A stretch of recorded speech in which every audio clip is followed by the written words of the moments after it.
Got a question? Ask Tom on HomeShow Radio. This is HomeShow Radio live on Facebook and YouTube. Your questions, Tom's answers. Now here's Tom Tynan and Charlie Mosier.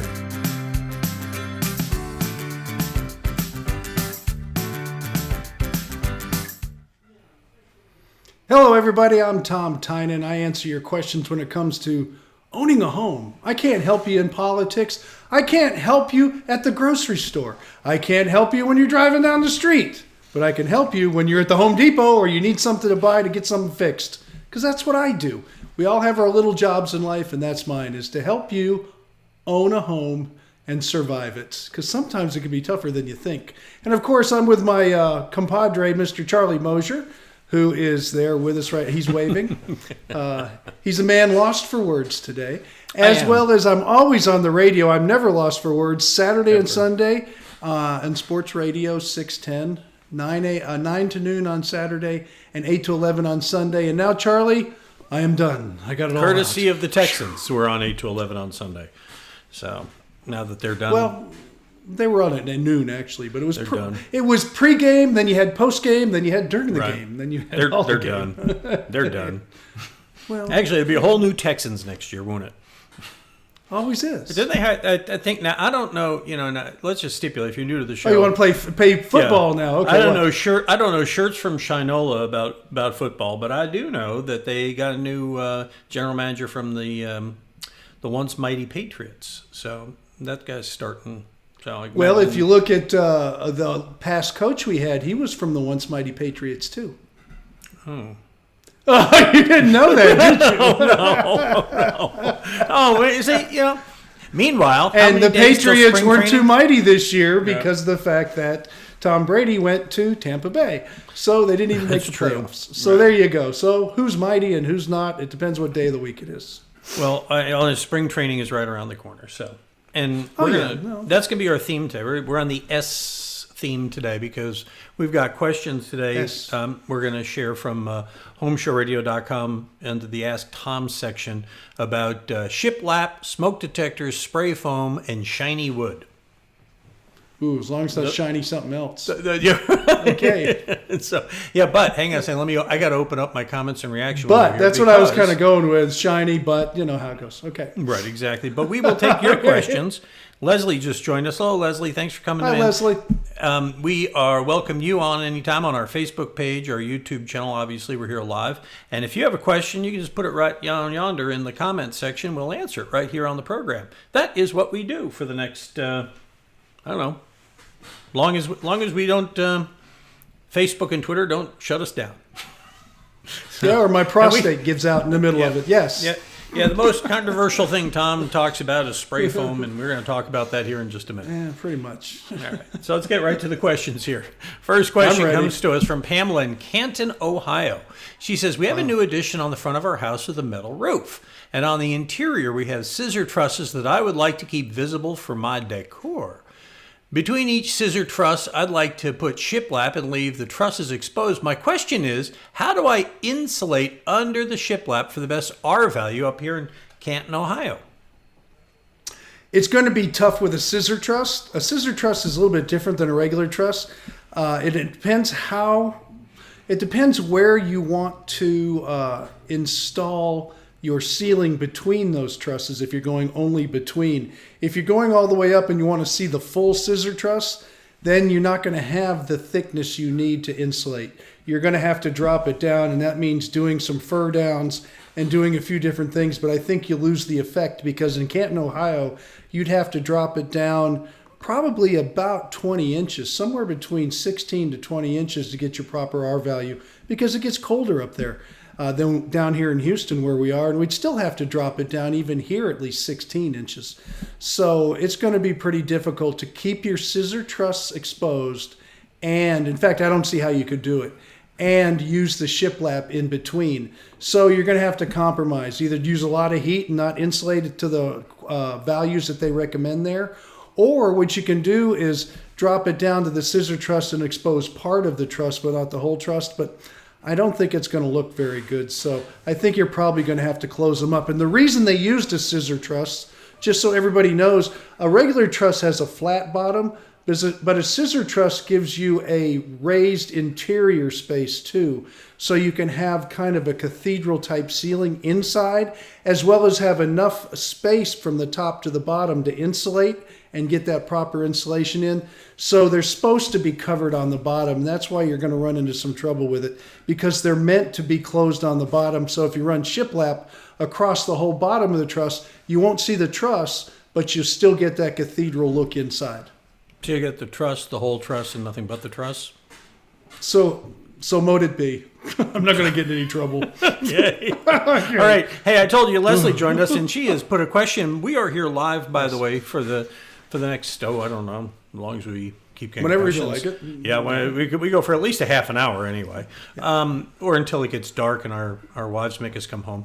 But we take your questions in the yeah, I know I was reaching on that one, but you put them in the comment section.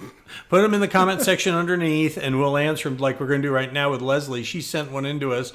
She says, my siding is falling apart due to poor quality and sitting in water during Harvey. I'm worried about internal damage, and the house is now sinking from the inside. She's got cracking walls. Should we get siding exterior done first or the foundation? I suspect you're going to say the foundation, Tom. Yeah, it's very simple. You need to stabilize the structure. In fact, after you do a foundation repair, or who knows, maybe you would like to lift your house up 3, 4, 5 feet. A lot of people have done it in the Houston area, especially after Harvey. So that might be something you're considering if it can be done and your foundation isn't too structurally destroyed.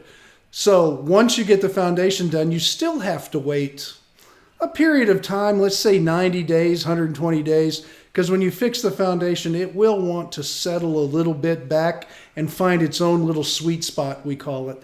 And once that's done, then you can fix the sheetrock, you can tear walls out, you can put siding on, you can do a new roof. The only time that you might do a roof first if it's leaking really bad and causing more damage. But besides that, everything is done after the foundation.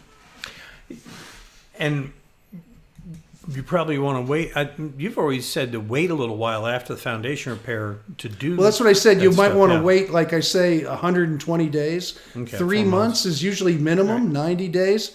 If you talk to the Dutton family over at Due West, they're the ones that taught me this, that they don't encourage people to start fixing all the cracks and stuff immediately. They want them to wait a little while, let everything kind of, like I said before, find that little sweet spot, and that's what you're looking for. All right. Leslie says, thank you, by the way, Tom. By the way, look at those cute kids. I don't know. Well, you can't see it probably unless you lean in real close. I have to get my mic very close. Yeah, nice Christmas picture kids for are great. her there. I've had many. All right. Well, appreciate you sending that in, Leslie. And you too can do that by visiting. Just go and put it in the bottom. We'll be happy to help you out here. Okay, next question comes to us from Katie. Hans says that my house is 16 years old. He says he regularly changes the batteries in his 5 smoke detectors, but he's never replaced the detectors. So, Tom, his question is, how often do you need to actually replace the smoke detector itself? The industry will tell you every 10 years, and that goes way back. The new smoke detectors you get today have batteries that last 10 years. So the industry has changed quite a bit. But if they're wired in, and this is my own idea, this is how I follow it. A lot of the systems were wired in when the house was new, and also have batteries that you have to replace also because it's a backup in case you lose power. If you hit the test button and it tests okay, then I think you're probably fine. But the industry will tell you, and sometimes I think they tell you this, so you end up buying new smoke detectors a lot, but it's really going to be up to you to follow this kind of rule. They usually recommend 10 years or so you replace them for brand new ones.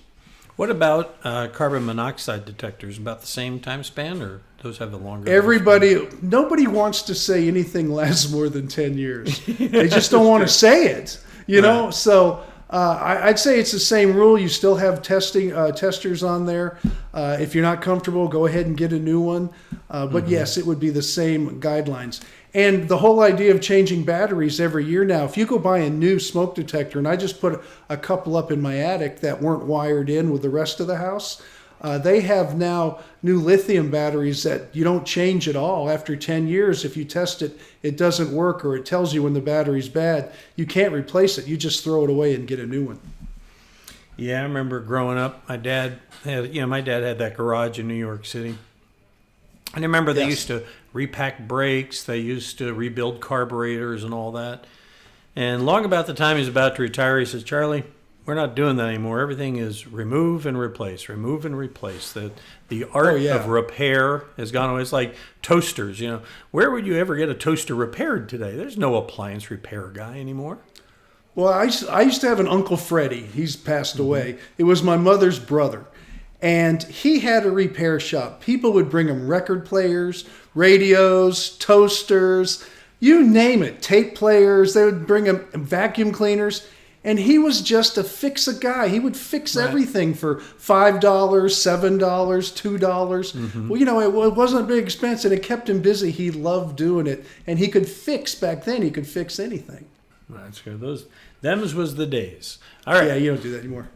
Continue on. These are questions, by the way, we get in our Ask Tom section, homeshowradio.com. I'll explain you how to do that later in the program here. In the meantime, if you want to put something in, go and put it in the comments section. Be happy to hear from you. If you just want to say hi, it'd be nice to know you're out there. Wayne in Needville says he wants to know how effective, Tom, is spray foam insulation for crawl spaces under houses. He's wondering about if it outgasses. Outgassing, I would not believe would even be an issue, even if it did a little bit. Most of the foams most of the products made in the United States now, outgassing is becoming less and less of an issue. If you get foreign-made products, even plywood, or they had the sheetrock, the drywall for a while that came in from Asia. That stuff is a mess. You get wood flooring. There was a company not too long ago that they said it was formaldehyde-free and met all the California standards, which is a leading standard when it comes to outgassing. And of course, they got caught because it didn't, and they were mislabeling the product. But most of that stuff comes from overseas. If you get it in the U.S., it's going to be probably within a very strict guideline, and that includes the foams too. So would I use a foam under house? It depends where it is. Here in the Houston area, I wouldn't, because all the humidity and stuff. I don't know how long it's going to stay in place. That would be my big concern. But I wouldn't be concerned about the outgassing by any means. I would also be concerned that it doesn't breathe under the house.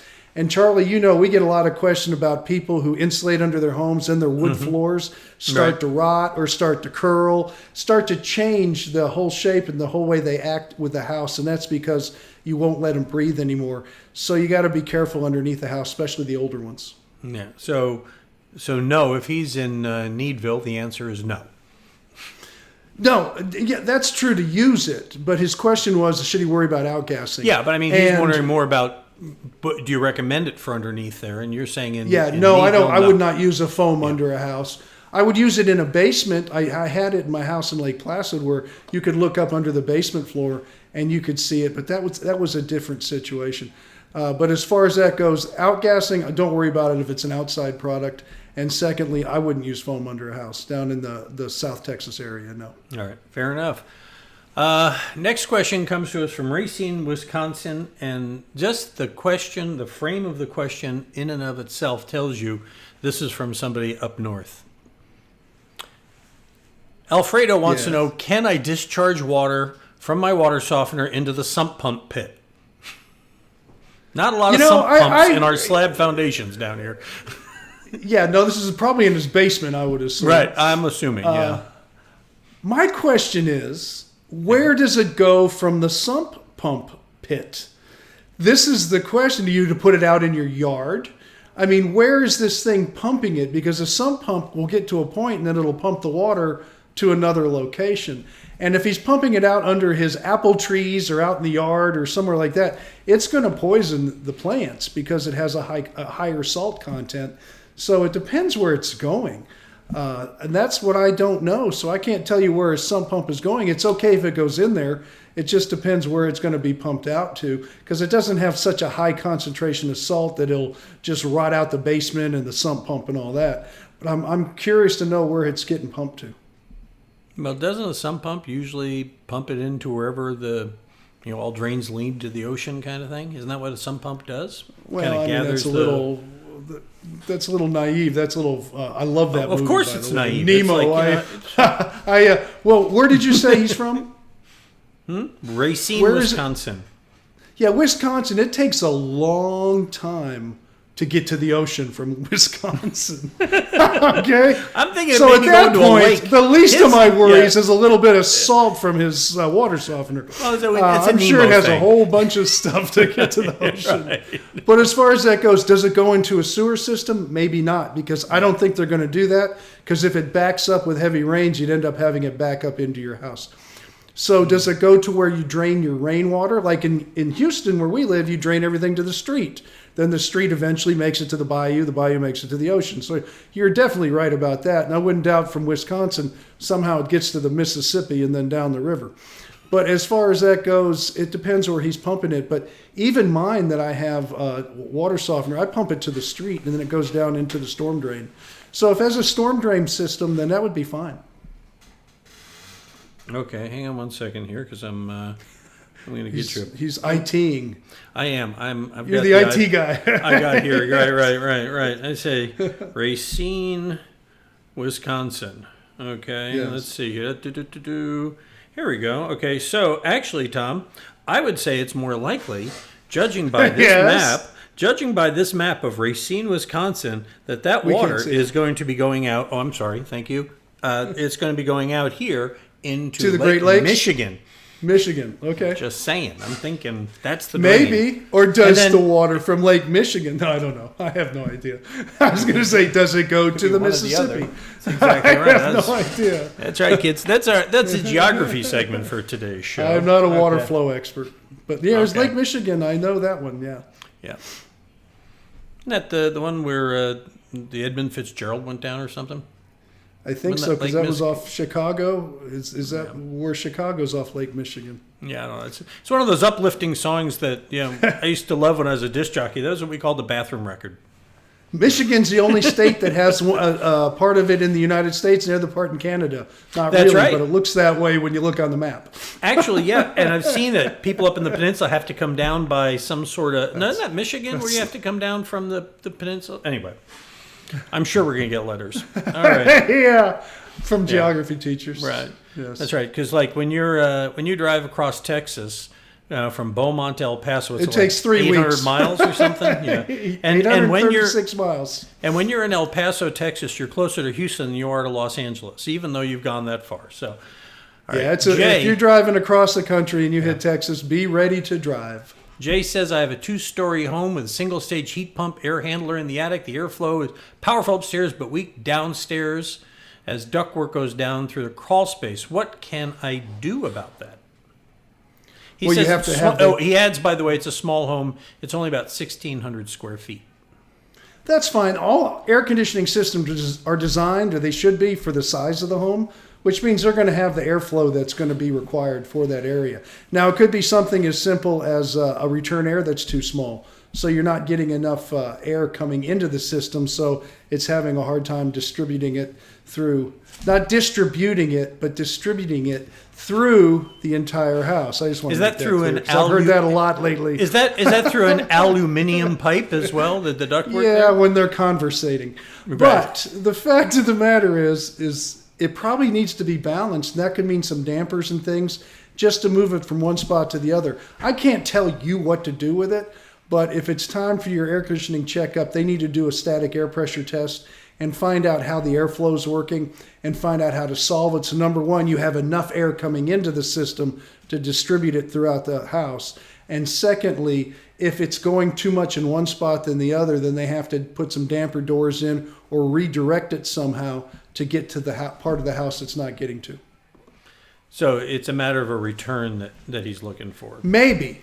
It might have enough. It might be a matter of some dampers to Dampers, yeah. redistribute it to other parts of the house. Yeah, we're fixing to do some remodeling in our house, Jay, and we're going to have this issue because we've got to move one of our returns. And my wife says, "Well, just move it over here." And I said, "Well, honey, it's not just the thing that you can see; it's the ductwork that comes to it, and there's some rafters along there that may be an issue with moving that. But we're going to leave that to the professionals." Just give them a Sawzall. They'll make it for you. Just run on. Yeah, don't worry about that, George. It's no problem. All right. Anyway, Jay says thank you. By the way, check out that is that a cello he's playing there? Looks like we got some musician here. No, I can't see. Those pictures are this You have to big on my understand- screen. Yeah, I was going to say, you have to stand where Tom is, the monitor he's watching. Jay, your picture's like about this big. If he can, But that's okay. It's a nice picture. Okay, it's a nice I'm not getting anybody's picture. Well, Jay, maybe Jay, you could do a cello. He says, okay. Okay, Jay, cello. Well, if you have some original unlicensed music you'd like to send us, we'd be happy to play it on the show. We could use it as a ramp or something. Just make it. I've had people do that in the old station I was at. Yeah. Some of the guys would make up some songs, and I'm like, wow, okay, why not? Yeah, Tom Hanks in the thing you do, just make it snappy. Okay. Yeah, okay. The last of our Ask Tom questions, and of course, we're welcome to take more of yours if you want to put them in here, and we appreciate you all watching. Let's see. This one comes from Clemville, Texas, and that's where Rick is. He says, I heard a while back that Tom had a mix to put on antiques to brighten them up and restore them. And by antiques, I assume he means furniture. Yeah, it's going to be wood of some kind, I assume, and most of that's going to be furniture. It's not really furniture, but I have one that I've restored. It was in my family for now, I think about 125 years. It's the old original icebox that sat on my father's back porch when he was a youngster, and they didn't have a refrigerator, so they had ice that went in there, and I've restored it, and it looks really nice. It's all natural. So I guess that's kind of furniture. Back then, I guess they called it a small appliance that didn't plug in. But the fact of the matter is that the formula that I learned when I was working in a used furniture store that will dress up any kind of stained wood, you can clean cabinets with it. You can do a lot of different things when it goes on the inside of your home. It doesn't work well outside because it'll dry out fast because of the weather. It needs to be in a controlled airspace. But as far as that goes, it's 2 parts mineral spirits, 1 part boiled linseed oil. You don't boil it, you buy it. It's a cleaner oil, kind of like the linseed oil that some of you might have remembered. I do, putting it on my catcher's mitt and my first baseman's mitt to get it nice and oiled up for playing baseball, for that matter. I still have my first baseman's mitt. And I still have my father's catcher's mitt, believe it or not. But as far as that goes, you mix that together and then you apply it with a 4-0 steel wool. Very, very fine. And then you wipe off the excess with just a clean rag. And if you have to spill any, or if you have to wipe some up with a rag and the rag gets saturated, it can kind of smolder. It's a chemical reaction on the cotton. So what you do is you get it all wet, put it in a Ziploc bag and throw it away, and that won't happen. I know it sounds horrible, but it's not a big deal. I got something. Are you here. there? I'm here. No, I'm here. I got something. Would the pizza get delivered? Yeah, no. Listen, I got to get this in the. I got to put this in the shot here. As you can see it. This is something that they gave me yesterday at our little epiphany thing. The guys gave me it's this baseball guy, right? And he's over here, right? He's using a wine bottle. Holds a wine bottle. Nice. Okay. Now, who can't love baseball? All right. Okay. Not soon enough, it isn't. So, all right. Yeah. Well, that's cool. So, yeah, you've used that. Now, I think one of the things you said, did you talk about the combustibility of that? I got distracted. Yes, I did. You were playing with your toys. I was going to get the toy to show you. All right. To get rid of the rag, it won't combust on wood. It's not really combustibility. It just smolders a little bit. Okay. And, you just got to be careful with chemicals, but it's not harmful unless you don't drink it or anything, and don't smoke cigarettes while you're applying it. I used to have to say that a lot. I don't say that much anymore because a lot of people just don't smoke anymore. But it soaks into it, permeates into it, right? I mean, it doesn't just sit on the surface like a shiny 2 things. Thing, right? The mineral spirits cleans up the grease and the debris. The linseed oil actually oils the wood, and it will oil and hide all the scratches and dings and things, so it all blends. Anytime you have an antique and you refinish it, you destroy the value of it. Not that it won't be valuable to somebody, but it won't be as valuable as if it had the same finish on there, even though it won't look as pristine and brand new as you might want it to. But it's actually worth more if it's got the original finish. Yeah. Well, it's like when you see cars that have been repainted and they didn't quite get that factory color right on an old car. It's like, I got a Mustang like that. That's not quite the Mustang red, but I still like it. But You're right. People, real Mustang people will say that's not the original color, and they're right. It's a I think I like it better, actually, but the color was a little more maroon red than it was bright red, candy red. If you listen to the show on the weekend, on Tom's show, on Home Show Radio, you'll hear a lot of music coming in and out. And Chad, downstairs in our production department, he's the guy. He is the production department for the show, and he does a great job with it. He prides himself in knowing songs like in one or two notes or hooks or something. He'll know immediately what that song is. And he's the one who will say, I can't use that because that's not the original version. I can tell because that drum isn't quite right, or, or that keyboard isn't right. Or he'll find some little thing in it that he knows it's not the original mix of those songs. So that's just how Must Chad be is. difficult to be Chad in life. To be so damn good. No, to be so aware of everything around music. Yeah. I come in some. Me, I just whistle and enjoy it. I don't really care what drum they used. I come in some mornings and I'll just give him a lyric that's totally out of meter, and he'll go, oh, that's so and so by so. I'm like, okay, whatever. Yeah. He's a whiz at those kinds of things. He's a whiz at a lot of stuff, and he's a big reason why you can even see us here, because he does a lot of our stuff here. We have, by the way, if you don't mind, Tom, a little moment here of self-promotion about what's going on around here. I'm going to talk about our the new folk we just added here to the team. As you know, Zach has traditionally done all of our web stuff, all our digital things here, and they built the website and maintains and keeps it flying. And he has hired an assistant. And of all the names in all the world, Tom, he hired another Zach. So we're a two Zach shop now. So, and then Chris down in the video department has brought on a gentleman named Mark, who's come on board, and he's going to be helping with home show videos. You're going to be seeing more of those. So that's just some of the people who are on the other side of the wall there doing all the work, while Tom and I sit here and get our tan do the work under the lights. Yes. Yeah. Yep. So anyway, and you're going to be working all weekend. I'll be on the air all weekend, 9 to 12 Saturday and 8 to 11 on Sunday. Yep, and then I'll join him Sunday morning for early edition, where we answer more of the questions you send us in here.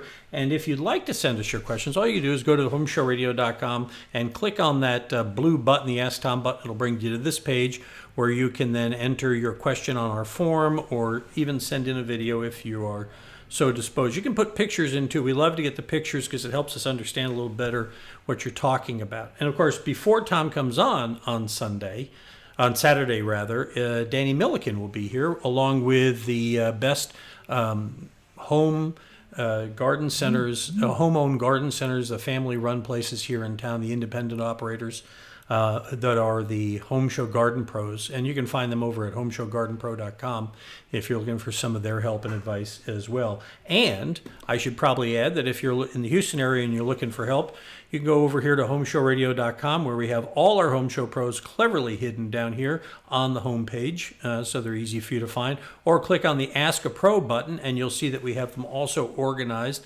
by category, so you can find the pro that you are looking for. So I think we've pimped everything we need to pimp there. And yes, we're ready to say goodbye. But time to land the plane. Yes. So. All right. Anyway, we appreciate y'all watching. And I'm gonna do a little batting practice here after the show, if that's Yes, he's gonna refuel the jets. That's it, so to speak. All right, we'll see, and we'll be back here again live next Thursday at 4:00 on Facebook and YouTube, and we'll look forward to seeing you guys then. Got a question? Ask Tom on Home Show Radio. Home Show Radio. Free advice from a pro who knows. Home Show Radio.